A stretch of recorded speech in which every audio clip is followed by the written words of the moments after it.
Em Salvador, em um bairro simples, onde o tempo parecia caminhar mais devagar, morava seu Geraldo, um senhor de 82 anos. A vida dele era feita de pouco. Uma aposentadoria que mal dava para os remédios. Uma casinha antiga que rangia com o vento.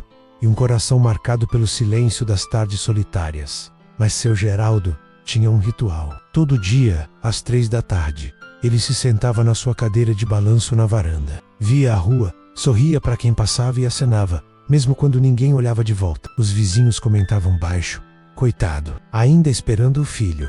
E era verdade. Carlos, seu único filho, tinha se mudado para o Rio de Janeiro 6 anos antes. No começo as ligações eram frequentes, depois foram se tornando raras. Nos últimos 2 anos, a comunicação se resumia a um parabéns frio no aniversário do pai, uma chamada rápida, quase um adeus apressado. Mas seu Geraldo nunca admitia tristeza. Quando alguém perguntava, ele enchia o peito e dizia com orgulho: meu Carlos está muito bem no Rio.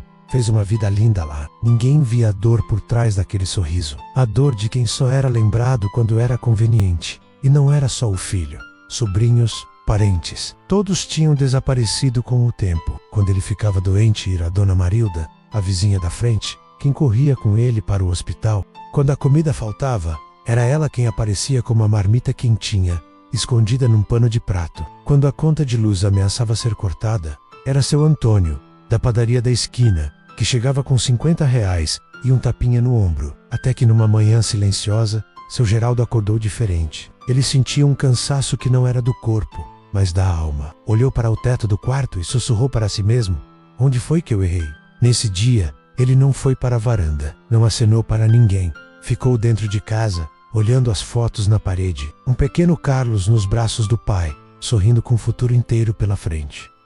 Os vizinhos estranharam a ausência. Bateram na porta, chamaram, mas não houve resposta. Quando finalmente conseguiram entrar, encontraram seu Geraldo na cama, fraco demais para se levantar. A ambulância veio rápido, e com ela um diagnóstico duro: desidratação, desnutrição e pressão altíssima. O médico foi direto: ele precisa de cuidados constantes. A família precisa ser avisada imediatamente. Dona Marilda, com o coração apertado, ligou para Carlos. Quando ela disse que o pai estava no hospital, ouviu um silêncio do outro lado da linha. Não era um silêncio de choque, mas de quem foi interrompido no meio de um dia agitado. A resposta de Carlos foi um golpe: dona, eu tô numa fase muito complicada no trabalho agora. Não tenho como viajar. A senhora pode cuidar dele por mais uns dias? Eu mando um dinheiro para ajudar. O coração de Dona Marilda se partiu, não de raiva, mas de uma profunda tristeza. Enquanto isso, no hospital, seu Geraldo foi acolhido por uma família que ele não sabia que tinha. Os vizinhos se revezavam. Um levava uma fruta, outro ficava para conversar. Um rapaz trazia um violão e tocava músicas antigas. E ali, naquela cama de hospital, seu Geraldo entendeu algo que muitos levam uma vida inteira para aprender. Família não é quem nasce com você, é quem fica com você. 2 semanas depois, eu tive alta, mas não voltou para casa sozinho. Dona Marilda organizou o bairro. A gente não vai deixar ele assim. Vamos cuidar dele juntos. E eles cuidaram. A vizinhança se uniu. Um dava R$ 30, outro dava 20. Dona Cida media a pressão dele todos os dias. Seu Joaquim conseguia os remédios com desconto na farmácia. O padeiro mandava pão quentinho toda manhã.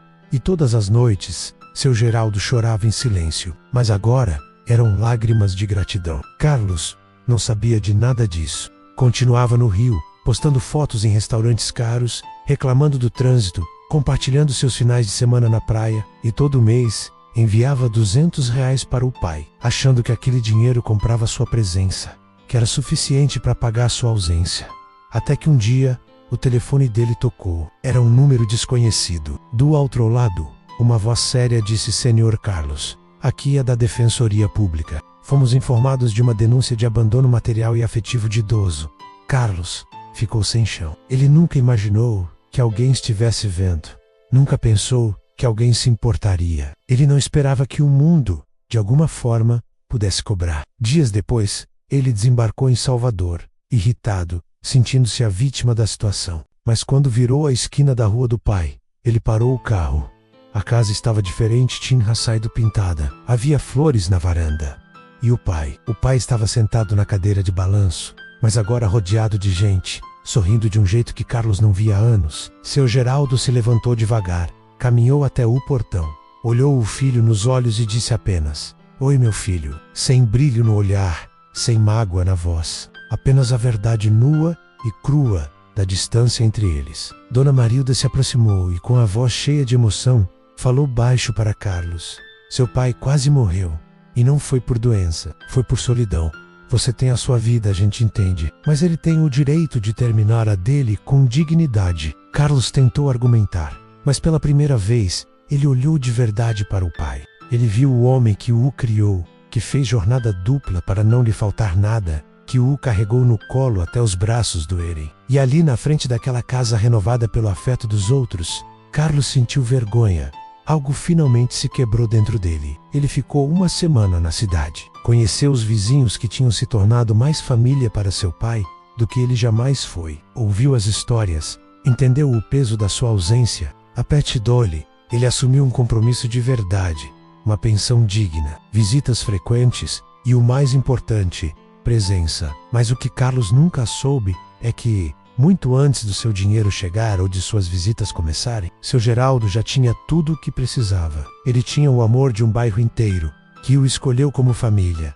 Seu Geraldo não mudou o mundo, mas ele mudou aquele quarteirão. E nos ensinou algo que às vezes demoramos a vida inteira para aprender.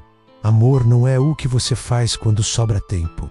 É o que você faz quando o tempo falta. Sabe que um dia todos nós vamos envelhecer. E no final da vida, ninguém vai lembrar do carro que você dirigiu, da foto que você postou ou do restaurante caro que frequentou. Vão lembrar apenas de quantas mãos você segurou, de quantas vezes você ficou quando todos foram embora, de quantas vidas você tocou. E talvez no fundo você também conheça um seu Geraldo, ou, quem sabe, talvez você seja um Carlos. E se for, ainda dá tempo.